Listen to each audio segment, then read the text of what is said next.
La Bleuite, un combat silencieux au cœur de la guerre de libération.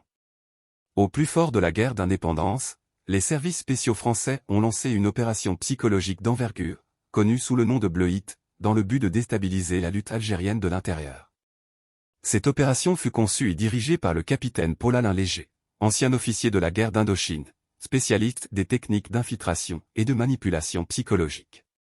L'objectif de la Bleuite était clair, propager la méfiance parmi les combattants de l'Armée de Libération Nationale, ALN, à travers la diffusion de fausses accusations de trahison ou d'infiltration. En exploitant certains prisonniers relâchés volontairement, les services coloniaux ont tenté d'empoisonner les relations internes dans les maquis, pour pousser à la désunion, à la confusion, et à l'autodestruction du mouvement de libération. Face à cette attaque perfide, les responsables du FLN et de l'ALN ont réagi avec fermeté, lucidité et sens des responsabilités. Leur priorité était de protéger la révolution contre toute tentative de sabotage interne, et d'assurer la continuité de la lutte jusqu'à la libération totale du pays. Les mesures prises contre les individus suspectés de collaboration active avec l'armée coloniale s'inscrivaient dans une stratégie réfléchie de sécurité révolutionnaire.